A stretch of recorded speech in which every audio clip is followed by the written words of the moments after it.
आज हम आपको पढ़ाएंगे active and passive voice.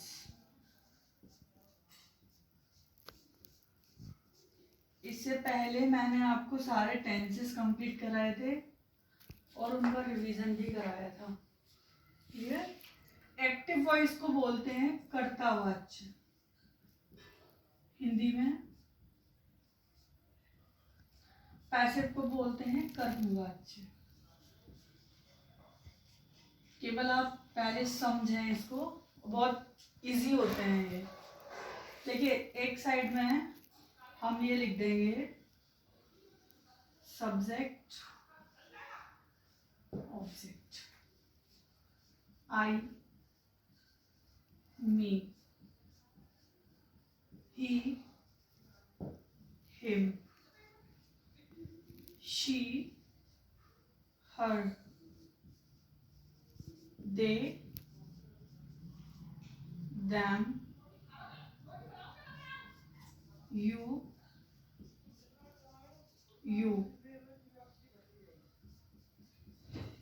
we। Clear? Second चीज, हमको कॉमन रूल याद रखने हैं। याद का मतलब आप इसको समझो एक बार ध्यान से, याद करने की भी जरूरत नहीं है आपको। फर्स्ट पॉइंट, सब्जेक्ट को ऑब्जेक्ट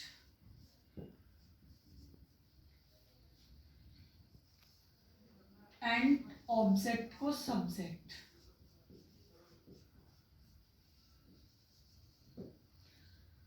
मीन्स सब्जेक्ट को ऑब्जेक्ट एंड ऑब्जेक्ट को सब्जेक्ट में कन्वर्ट कर देते हैं। सेकंड, कब? जब हम पैसिव बनाते हैं।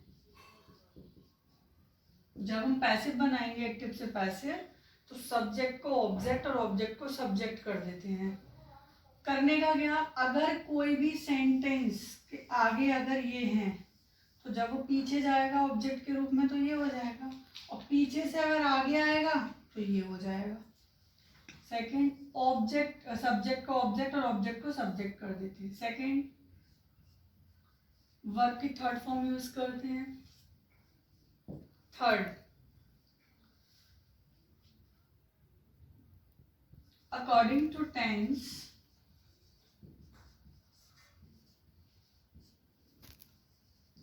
टेंस के अनुसार हम क्या करते हैं? Use helping verb, helping verb का प्रयोग करते हैं।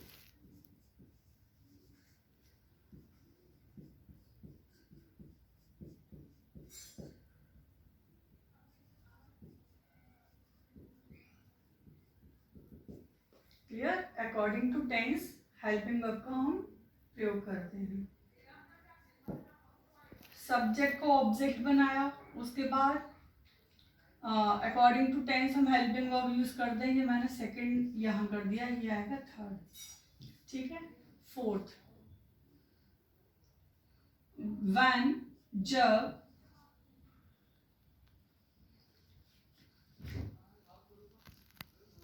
जब सब्जेक्ट को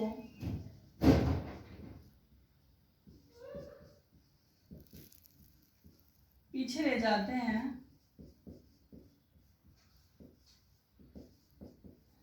तो उससे पहले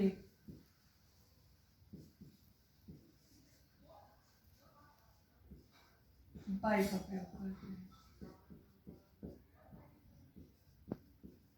बाकी आपको कुछ भी याद नहीं करना, बस यही याद करना है। सब्जेक्ट को ऑब्जेक्ट और ऑब्जेक्ट को सब्जेक्ट बना देते हैं। According to tense helping verb का यूज करते हैं, वर्ब की थर्ड फॉर्म का यूज करते हैं। फोर्थ, जब सब्जेक्ट को पीछे ले जाते हैं तो उससे पहले बाय का प्रयोग करते हैं। ये चीज जो है, अगर हम फॉर एग्जाम्पल से मैं बताती है, सबसे पहले मैं प्रेजेंट इंडेफिनिट का ले लेती हूँ। She learns an essay.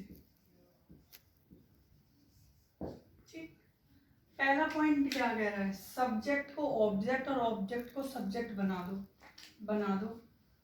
An essay clear. अब शी क्या है यहाँ, हर। अब मैं इसको पीछे ले जा रही हूँ तो मैंने यहाँ क्या लिख दिया, हर।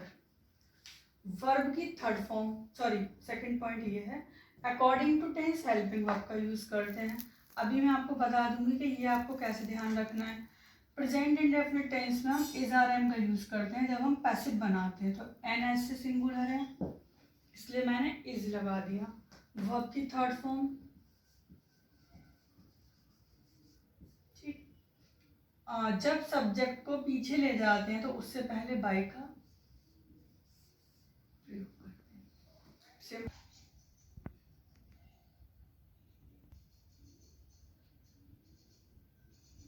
देखिए सबसे पहले हम क्या करेंगे, यहाँ टेंसेस लिख लेंगे, क्लियर। टेंसेस शॉर्ट में लिखूंगी, present indefinite, past indefinite, future indefinite. मैंने जब आपको टेंस का रिवीजन कराया था तो उसमें मैंने बताया था हमेशा कभी भी करो तो उसको पेयर में लिख लो आप, 3-3 का पेयर बना के। Present continuous,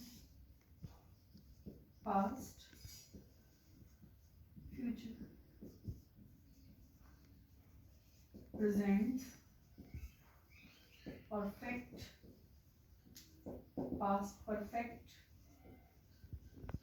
future perfect. Next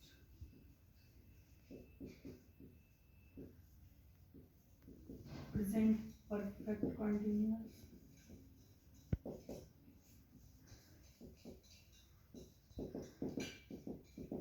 ठीक है। अब सबसे पहले हम क्या करेंगे, टेंस की हेल्पिंग वर्ब लिख लेंगे। क्या होती है, इसकी होती है डू डज, इसकी होती है डिड, इसकी होती है विच, इसकी होती है is are am, was verb,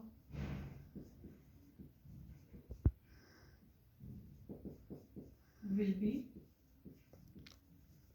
shall be, has have, had, sorry, will have, shall have। ये वर्ड मैंने आपको बोला था कि परफेक्ट कंटिन्यूअस अगर है तो इन तीनों में हम क्या लगा देंगे, be. Has have been, had been, और इसमें भी will have been, shall have been. इसमें आपको बहुत ध्यान से समझना है, ये ट्रिकी है। क्या, देखिए जो इसकी हेल्पिंग वर्ब हैं वो हो जाएंगी इसकी, ठीक है। ये तीनों उठा के हम कहाँ रख देंगे, यहाँ पर। इनकी हेल्पिंग वर्ब क्या हो गई, पैसिव में, ठीक। जो इनकी है वो इनकी हो जाएंगी, ठीक है। क्या बना देंगे इसका, इज आर एम, इसको वॉज वर्ब, एंड इसको will be, shall be. Clear. अब एक बात बताओ, हम इसमें आईएनजी लगाते हैं तो आईएनजी का हमको कुछ ना कुछ तो करना पड़ेगा, क्योंकि कंटिन्यूअस में तो आईएनजी आती है। तो अब हम क्या करेंगे, इनकी हेल्पिंग वर्ब को हम चेंज नहीं करेंगे। इसने तो इससे उधार ले लिया एक तरीके से, कि बोल दो इसने उधार ले ली हेल्पिंग वर्ब, लेकिन अब इसके पास उधार लेने के लिए भी कुछ भी नहीं है। तो ये क्या करेगा, उसी में काम चला के उसमें केवल बीइंग जोड़ देगा और अपनी आईएनजी को भी एडजस्ट कर लेगा। तो जब हम इसका पैसिव बनाएंगे, सॉरी ऊपर लिख रखा है, जब इसका पैसिव बनाएंगे तो is being, are being, am being, same. इसमें भी आ जाएगा वर्ब बीइंग, वर्ब बीइंग। अब आती है बात will be and shall be. इसमें ऑलरेडी बी लगा हुआ है, ये तो आप जानते होंगे। बी माने क्या होता है, होना। तो 2 बार बी कैसे आ जाएगा, इसीलिए इस टेंस को हम पैसिव बनाते ही नहीं है। क्लियर, यहाँ तक क्लियर हो गया होगा। अब क्या है, तीनों परफेक्ट ले लिए। मैंने बोला पेयर से सीखे हैं आप जल्दी। परफेक्ट, जो इनकी हेल्पिंग वर्ब है वो इन तीनों की हो जाएगी, केवल हम इसमें क्या जोड़ेंगे, बी बी पी। इसके साथ भी वही प्रॉब्लम, इनमें भी आईएनजी आती है, इसमें ऑलरेडी बीन लगा हुआ है, इसलिए इसका भी पैसे नहीं बनाते। क्लियर? दोबारा से मैं एक बार और समझा रही हूँ आपको। जो इन तीनों की हेल्पिंग वर्ब है वो इन तीनों की होगी पैसिव में। इसमें ऑलरेडी भी है, इसलिए इसका हम पैसिव भी नहीं बना। अब has, have, had, will have, shall have, जो लास्ट के 3 टेंस है उनमें हमने बीन ऐड कर दिया। इसका मतलब केवल टोटल कितने टेंस का पैसिव बनाया जाता है, ओनली 8 का। किस किस को छोड़कर, future continuous and present perfect continuous, past perfect continuous, future perfect continuous, इनको हम छोड़ देते हैं। 8 का हम क्या बनाते हैं, पैसिव बनाते हैं। एक एक एग्जांपल से समझेंगे।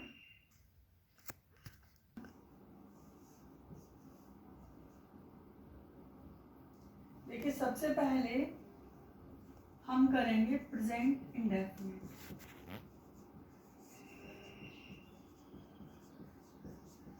इसमें मैंने आपको बताया था इसकी जो हेल्पिंग वर्ब होती है डू डस, और पैसिव में क्या हो जाती है, इज, आर, एम। सिंपल। एक बात और याद रखो, अगर हमारा एक्टिव इंटेरोगेटिव है तो पैसिव भी हमको इंटेरोगेटिव बनाना पड़ेगा। For example, she cleans the room. Second, do you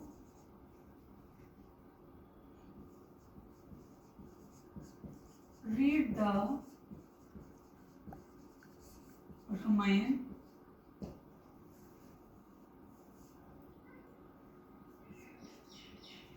They do not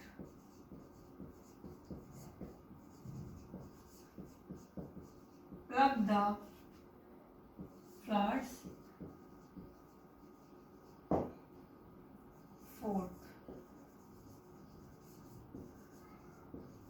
why does he steal the jam? ठीक, चलिए आ जाते हैं ऊपर वाले पे। सब्जेक्ट को ऑब्जेक्ट और ऑब्जेक्ट को सब्जेक्ट। आप क्या है, स्क्रीनशॉट ले लिया करो।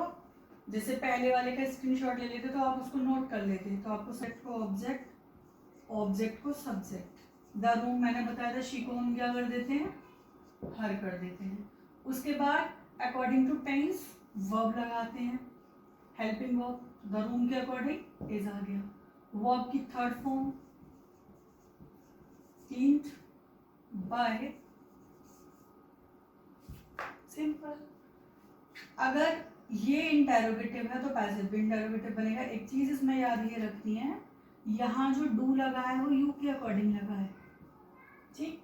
लेकिन जब हम नए सब्जेक्ट को लेके आएंगे और जो नई हेल्पिंग वर्ब लगेगी वो पीछे वाले सब्जेक्ट के अकॉर्डिंग लगेगी।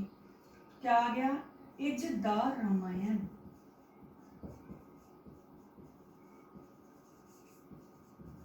वर्ब की थर्ड फॉर्म रेड, यू ही रहता है, बाई।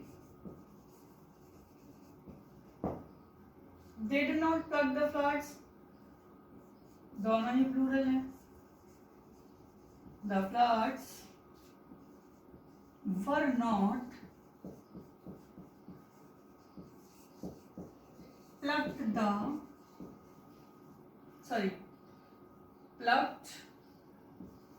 by, देखा क्या हो जाएगा, them। क्लियर? देखिए डबल इंटेरोगेटिव है बाय, तो हम यहां भी क्या लिख देंगे, बाय। सब्जेक्ट को ऑब्जेक्ट और ऑब्जेक्ट को सब्जेक्ट, सब्जेक्ट को ऑब्जेक्ट और ऑब्जेक्ट को सब्जेक्ट, ठीक, ये चीज मत भूलेगा। अब इज हेल्पिंग वर्ब चेंज करेंगे, चेंज कर, जो चीज जहां है वो वहीं बदलनी है। क्या आएगा यहाँ, जैम। वर्ब की third form stolen by him. Last देखिए, अब है पास्ट इंडेफिनिट टेंस। इसकी जो हेल्पिंग वर्ब होती है डिड, लेकिन जब हम इसको पैसिव बनाएंगे was were। क्लियर? वो 4 पॉइंट याद रखने हैं आपको, मैं फिर से रिवाइज करवा देती हूँ। सब्जेक्ट को ऑब्जेक्ट और ऑब्जेक्ट को सब्जेक्ट। सेकंड, वर्ब की जो हम हेल्पिंग वर्ब यूज करते हैं वो टेंस के अकॉर्डिंग चेंज करनी है हमको, क्योंकि मैंने यहाँ ऊपर ही लिख दिया है। थर्ड, वर्ब की थर्ड फॉर्म लगाते हैं। सब्जेक्ट को जब हम ऑब्जेक्ट बनाएंगे वो मैंने एक साइड में लिखा था स्टार्टिंग में ही, किसको कैसे बदल देते हैं, ठीक है। और उससे पहले हम बाय का यूज करते हैं। For example, she wrote a letter। Second, Mohan did not